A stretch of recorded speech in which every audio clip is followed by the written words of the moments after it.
Bismillahirrahmanirrahim. Assalamualaikum warahmatullahi wabarakatuh. Yang terhormat Ibu Kepala SD Negeri Tritikul 02, yang kami hormati Bapak Ibu Guru SD Negeri Tritikul 02, serta yang kami banggakan Ibu Dwi Budiarti selaku narasumber pada kegiatan hari ini, yaitu kegiatan diseminasi materi guru penggerak, khususnya materi budaya positif. Perkenankan saya di sini selaku pembawa acara akan menyampaikan susunan acara pada hari ini. Yang pertama yaitu pembukaan, dilanjutkan sambutan, kemudian kegiatan inti, dan terakhir penutup. Untuk mengawali kegiatan pada hari ini, mari kita buka dengan bacaan basmalah. Bismillahirrahmanirrahim. Untuk acara berikutnya yaitu sambutan kepada Ibu Kepala Sekolah Bu Sri Lestari, disilakan.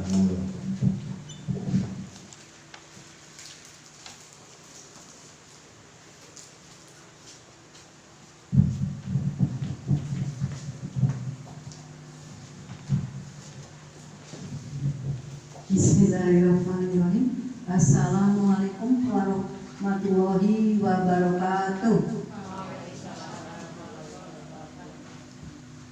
Yang terhormat rekan-rekan Bapak Ibu Guru,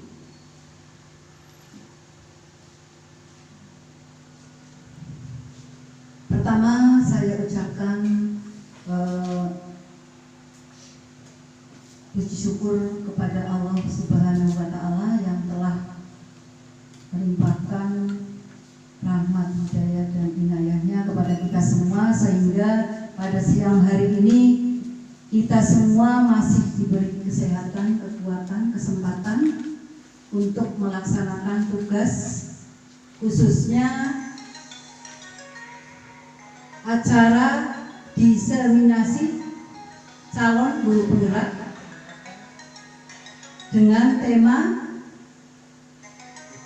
budaya positif yang nanti akan dibawakan oleh Bu Guru hebat calon guru penggerak, yaitu Bu Dwi Budiarti SPD SD. Semoga nantinya kegiatan ini berjalan lancar dan berkah sesuai apa yang nanti dicita-citakan atau diharapkan. Dan mudah-mudahan juga nanti ilmunya dapat diterapkan khususnya di SD Tritikul 2, nanti sebagai contoh pada teman-teman yang belum CGP, ya, sehingga SD Tritikul 2 nanti murid-muridnya akan semakin maju, semakin pintar, ya, semakin berprestasi, ya. Mudah-mudahan seperti itu. Dan saya hanya mengucapkan selamat, semoga nanti acaranya berjalan lancar sampai selesai, dan semoga apa yang nanti dicita-citakan, yang diharapkan akan tercapai. Sekian, kurang lebihnya mohon maaf yang sebesar-besarnya. Wabillahi taufiq wal hidayah. Wassalamualaikum warahmatullahi wabarakatuh. Terima kasih pada Ibu Kepala Sekolah yang telah memberikan sambutan. Untuk acara berikutnya yaitu kegiatan inti atau penyampaian materi diseminasi mengenai budaya positif yang akan disampaikan oleh rekan kita calon guru penggerak, yaitu Bu Dwi Budiarti SPDSD. Kepada Bu Dwi Budiarti, waktu kami serahkan sepenuhnya. Monggo.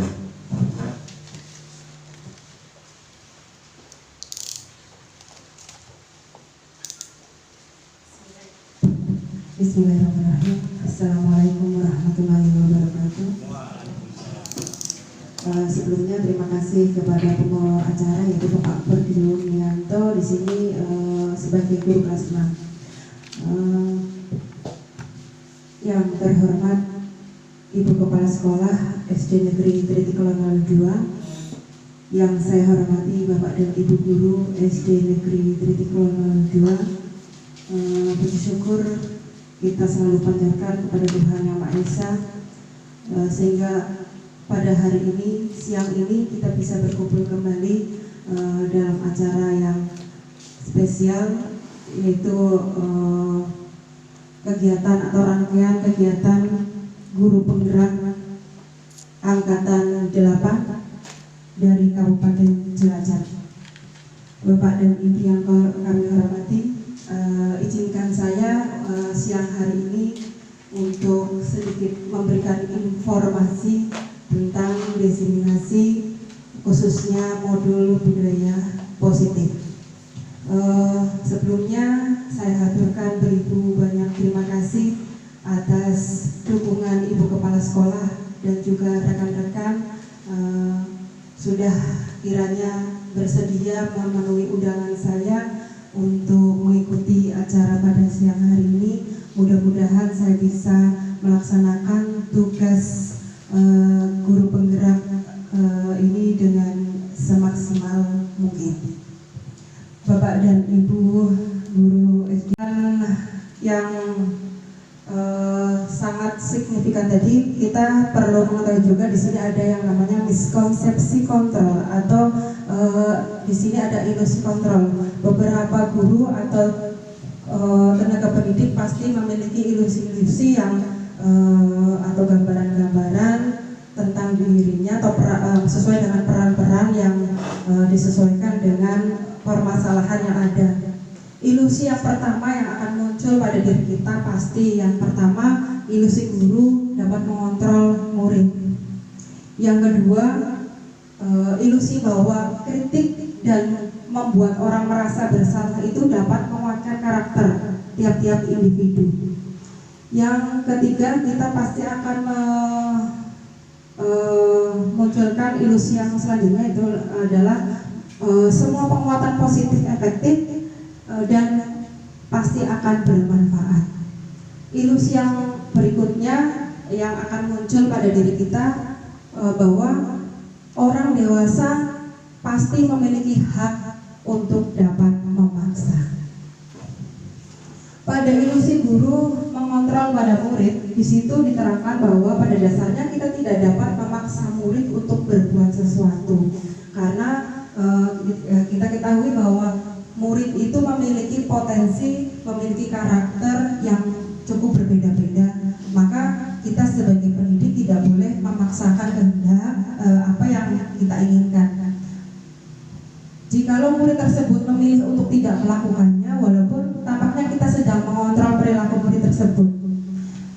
Jadi dengan ilusi tersebut, sekiranya kita dapat menahan diri untuk dapat menguasai beberapa karakter anak, atau kita mengharuskan atau mewajibkan anak untuk melakukan apa yang Bapak dan Ibu guru inginkan pada peserta didik kita. Yang kedua adalah ilusi bahwa semua penguatan positif itu lebih efektif dan bermanfaat. Di sini keterangannya adalah penguatan positif atau bujukan adalah bentuk-bentuk kontrol, sehingga usaha untuk mempengaruhi murid agar mengulangi suatu perilaku tertentu adalah suatu usaha untuk mengontrol murid tersebut. Nah, di sini penguatan positif efektif dan bermanfaat itu masih gambaran atau ilusi pada para pendidik. Kita belum paham, kita belum tahu apa yang dimau atau apa yang dicita-citakan oleh peserta didik. Maka kita harus lebih memahami apa yang diinginkan oleh para peserta didik kita. Kemudian yang ketiga adalah kita akan memunculkan ilusi bahwa kritik dan membuat orang merasa bersalah dapat menguatkan karakter. Apa betul itu, Bapak dan Ibu? Di sini menggunakan kritik dan rasa bersalah untuk mengontrol murid menuju identitas itu, apakah bisa kita gunakan dalam satuan pendidikan kita agar atau peserta didik dapat berjalan sesuai dengan apa yang kita inginkan. Saya sebelum melanjutkan pada ilusi berikutnya, saya akan bertanya kepada Bapak dan Ibu, apakah ilusi bahwa kritik dan membuat orang merasa bersalah dapat menguatkan karakter? Mungkin Bapak Berdi bisa menjawab.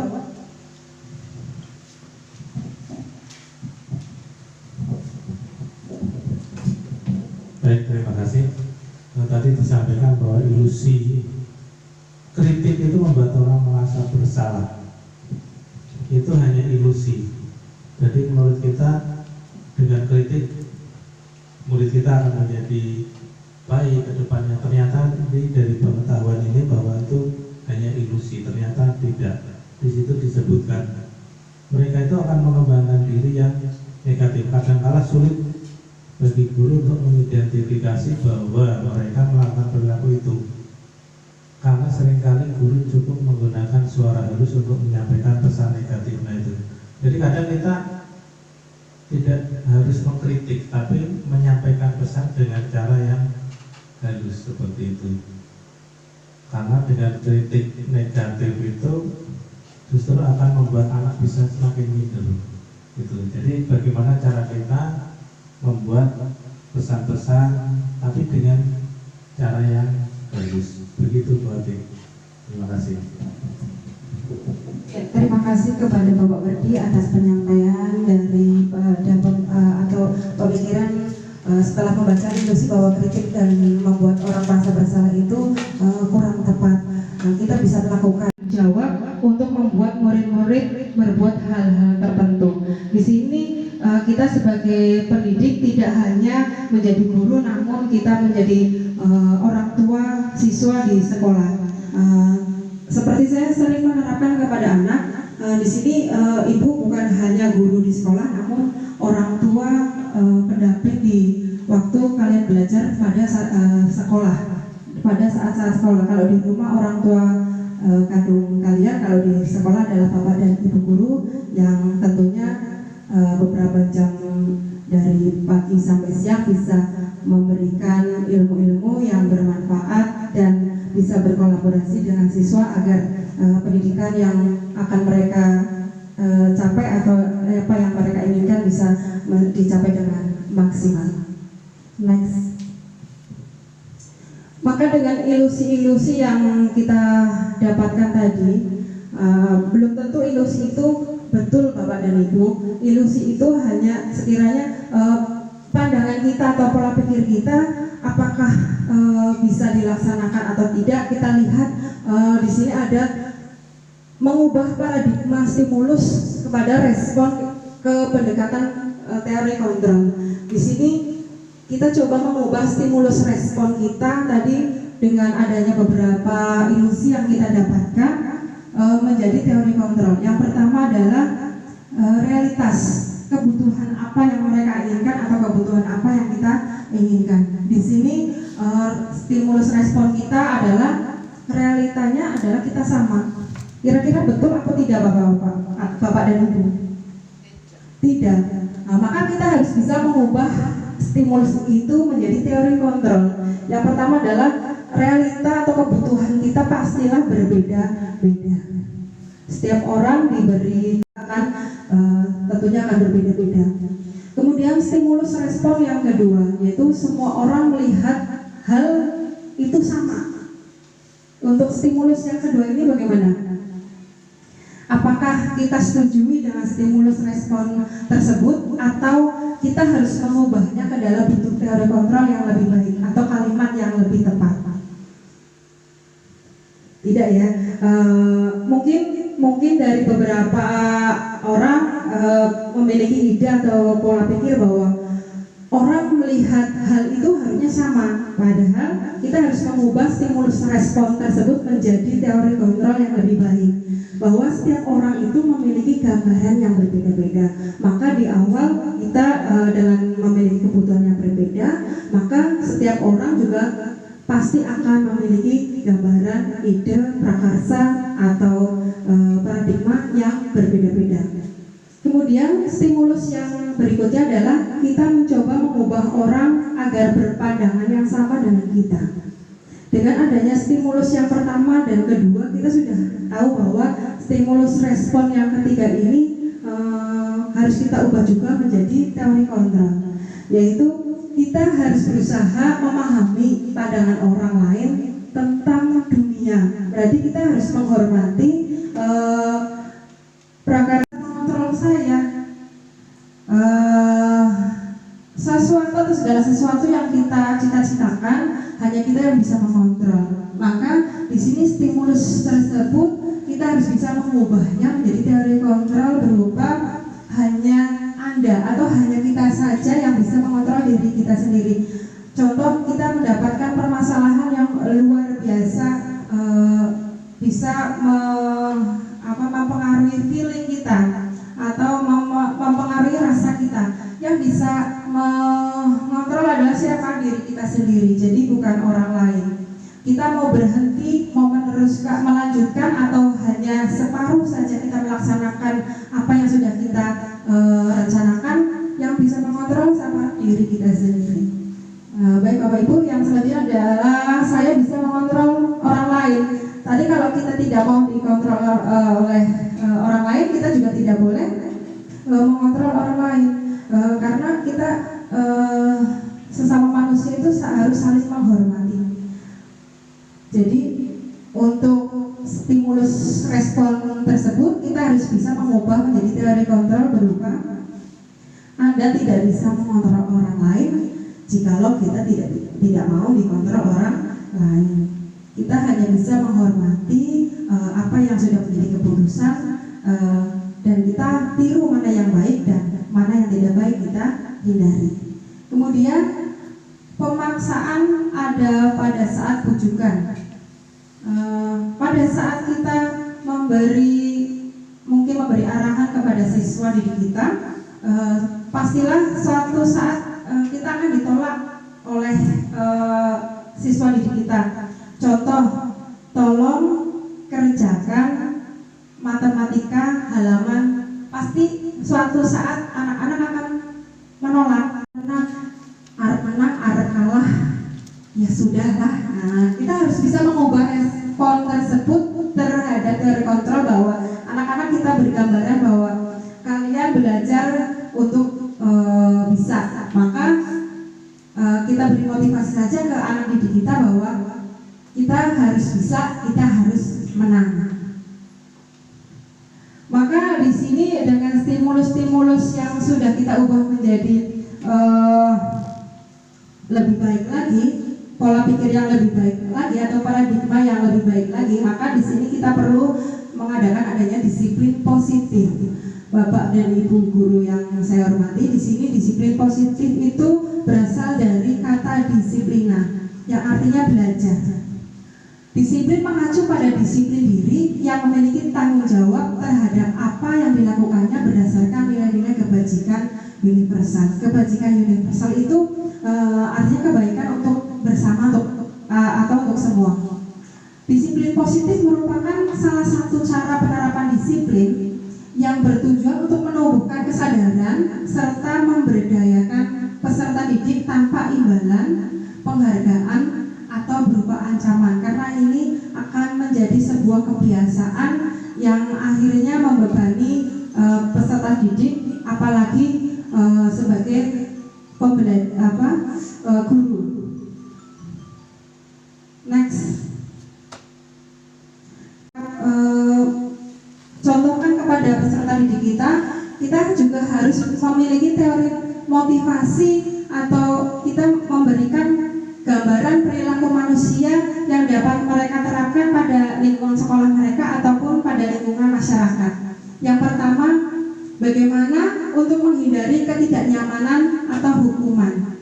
Karena dari beberapa pendidik masih menggunakan model hukuman, maka kita bahas apakah masih bisa kita gunakan pembelajaran dengan model hukuman. Di sini kita bisa menanyakan pada siswa didik kita jika ada permasalahan, contoh, apa yang akan terjadi apabila saya tidak melakukannya.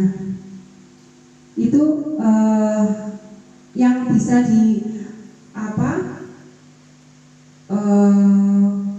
tanyakan pada diri para para pendidik agar untuk kedepannya lebih baik lagi. Yang kedua, bagaimana untuk mendapatkan imbalan dari orang lain atau institusi. Ini juga masih kita berbeda bangsa, berbeda agama, bahasa maupun latar belakangnya. Beberapa mungkin siswa kita belum begitu memahami dengan perbedaan-perbedaan yang ada di kelas mungkin atau di lingkungan sekolah. Nah, kita sebagai guru atau pembimbing ataupun orang tua di sekolah, kita dapat memberikan gambaran kepada mereka bahwa nilai-nilai kebajikan itu tidak membedakan suku, bangsa, agama, bahasa maupun latar belakangnya. Mungkin biasanya kalau anak-anak SD itu masih berpikiran orang tuamu pekerjaannya apa, kamu punya apa, aku tidak punya apa, itu mungkin masih punya paradigma seperti itu. Maka kita harus bisa menerapkan beberapa ilmu yang dapat memperbaiki karakter-karakter siswa tersebut. Di sini ada yang kita ketahui bahwa kurikulum Merdeka Belajar itu ada yang namanya profil pelajar Pancasila, yang di dalamnya ada beberapa elemen. Yang pertama adalah beriman dan bertakwa kepada Tuhan Yang Maha Esa dan berakhlak mulia. Kemudian berkebinekaan global, gotong royong, mandiri, kreatif, dan bernalar kritis. Kemudian integritas, lebih mandiri, menghargai, antusias, empati, keingintahuan, kreativitas, kerjasama, percaya diri, dan komitmen. Ini bisa kita kerjakan selama kita melaksanakan kegiatan pembelajaran di dalam kelas. Misalnya kalau kurikulum Merdeka Belajar itu kita lebih menerapkan kepada kerja kelompok. Jadi PYP atau Ibu Primary Years Program itu bisa kita laksanakan sepenuhnya. Kemudian tentu saja yang berikutnya adalah kita bisa menerapkan keterampilan hidup kepada anak didik kita yang di dalamnya berupa dapat dipercaya, lurus hati, pendengar yang aktif jika mereka ada di dalam kelas, kemudian tidak merendahkan orang lain agar mereka dapat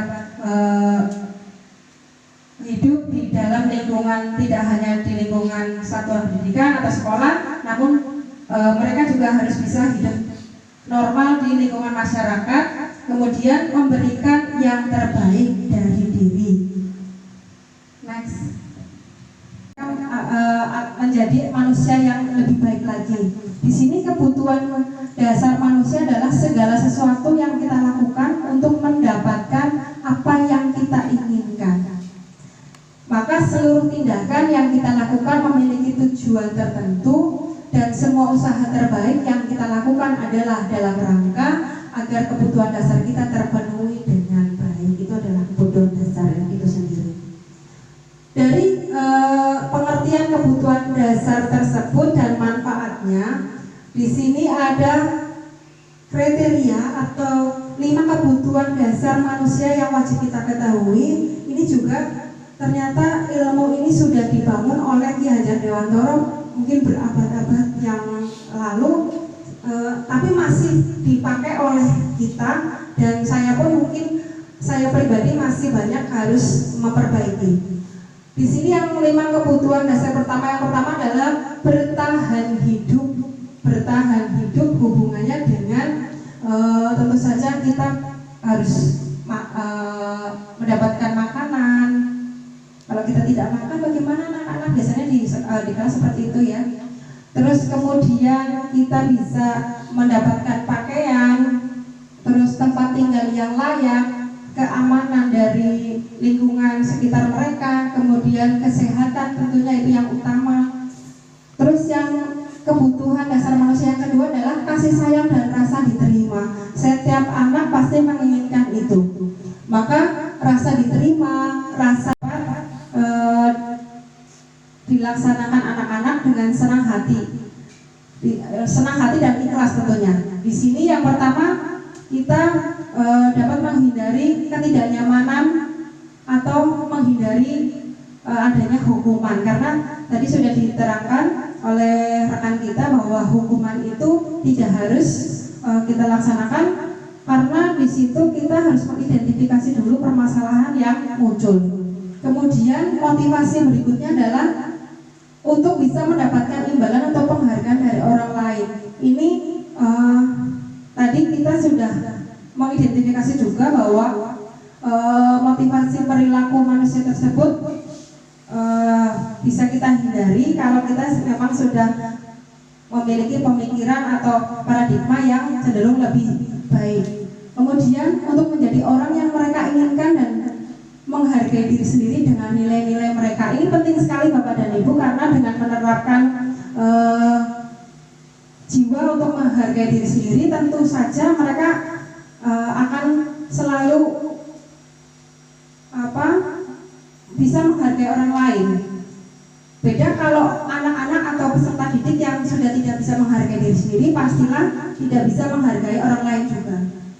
Dengan perkataan yang kasar misalnya, itu lebih bisa kita terima ya, karena anak didik sekarang beda dengan anak didik yang zaman dulu. Kalau zaman sekarang karena sudah mengenal digitalisasi, kalau filosofis KHD itu ada sistem digitalisasi, maka anak-anak juga karakter dan sifatnya tidak bisa disamakan dengan anak-anak didik yang memang zaman pola pikirnya dengan zaman dulu. Kemudian dengan hukuman-hukuman yang sudah kita ketahui tersebut, konsekuensi yang harus kita terima yang pertama harus disepakati sesuai aturan. Misalnya hukuman-hukuman itu kita buat kesepakatan. Kalau kemarin ada kesepakatan kelas, di kantor juga bisa Ibu Kepala Sekolah untuk mengadakan kesepakatan antar guru-guru. Kita bisa membuat itu sebelum atau di awal tahun ajaran baru, apa yang harus kita lakukan atau apa yang kita cita-citakan agar anak didik kita merasa nyaman, kemudian mereka bisa melaksanakan kegiatan pembelajaran dengan senang. Kemudian murid tetap dibuat tidak nyaman ternyata dengan hukuman-hukuman yang kita berikan kepada peserta didik, maka kita ubah lagi atau kita pikirkan lagi sebelum kita memberikan hukuman-hukuman tersebut kepada peserta didik kita. Yang ketiga adalah sikap guru selalu memonitor murid. Ini juga kayak anak-anak merasa selalu diintai ya Mbak ya.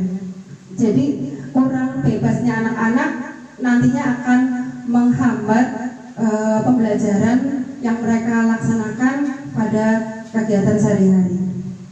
Kemudian restitusi yang harus kita laksanakan di sini dari hukuman dan konsekuensi yang kita dapatkan. Yang pertama adalah proses menciptakan kondisi bagi murid untuk memperbaiki kesalahan. Nanti setelah ini ada ilmu restitusi. Restitusi itu apa sih? Apa yang harus kita lakukan sebagai guru? Kemudian yang kedua adalah proses kolaboratif yang mengajarkan murid untuk mencari solusi sendiri. Next. Bisa menemukan cita-cita untuk kepentingan bersama.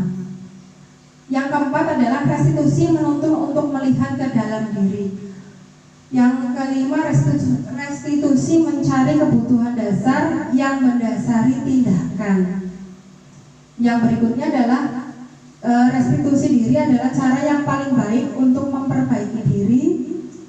Restitusi fokus pada karakter bukan tindakan. Jadi yang kita perbaiki adalah karakternya bukan tindakan. Kalau karakternya sudah kita bisa perbaiki, pasti tindakan-tindakan yang memang lebih mengarah ke tindakan negatif bisa kita hindari dan akan menuju ke tindakan yang lebih positif. Kemudian restitusi fokus pada solusi.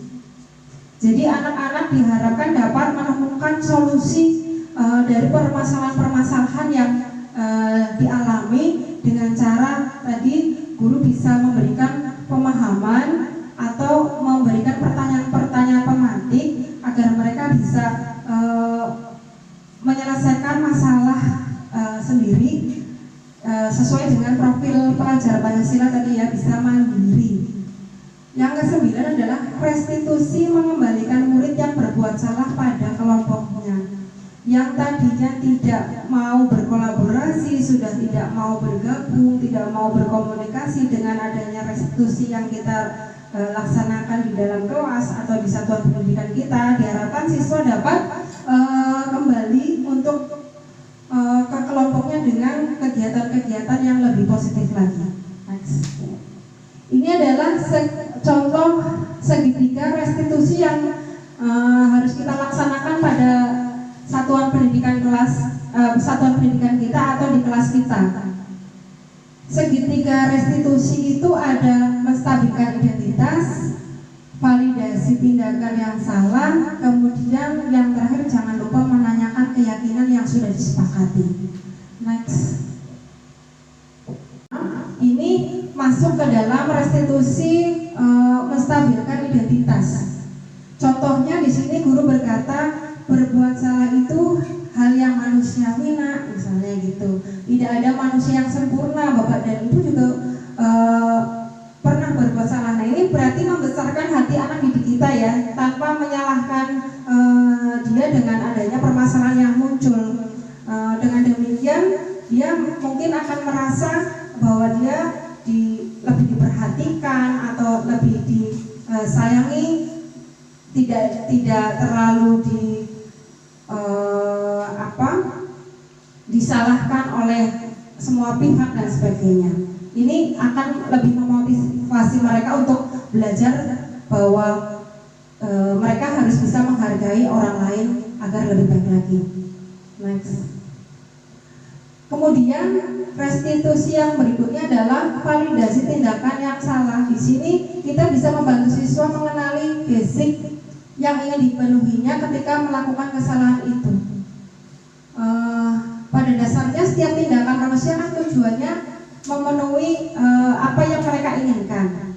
Contoh, anak malak misalnya meminta uang temannya, itu pasti mereka punya pola pikir bahwa mereka harus memenuhi kebutuhannya. Itu termasuk validasi tindakan yang salah.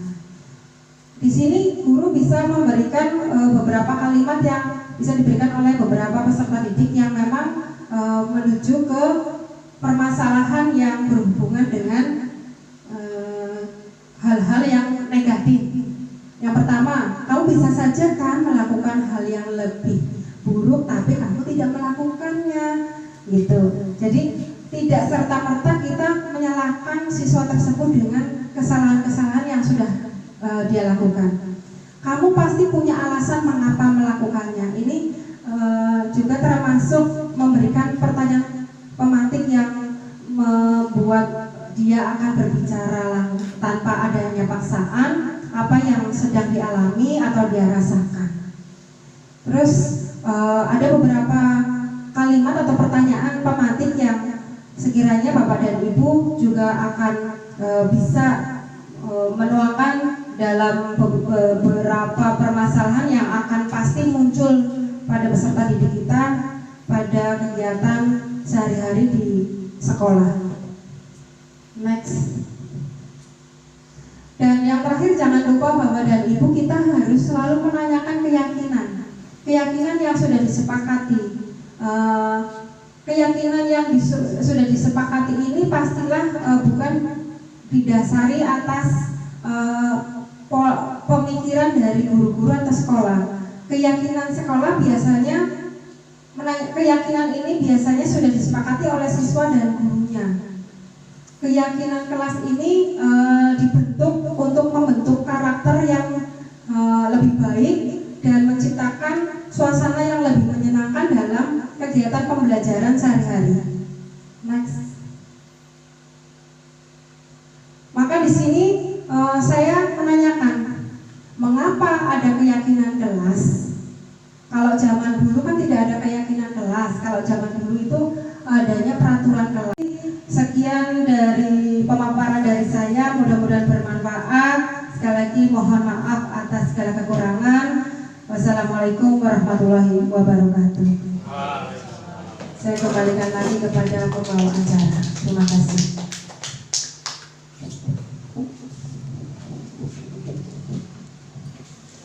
Terima kasih kepada narasumber kita, Bu Dwi Budiarti, SPD, SD, yang yang telah menyampaikan paparannya materi mengenai disiplin positif. Banyak sekali tadi materi-materi yang disampaikan yang mana bisa kita terapkan di kelas kita dengan tujuan untuk membuat murid-murid kita bisa melaksanakan disiplin positif di kelas. Demikian rangkaian acara kegiatan diseminasi pada siang hari ini. Tibalah kita pada acara yang terakhir, yaitu penutup. Marilah kita tutup kegiatan pada siang hari ini dengan bacaan hamdalah bersama.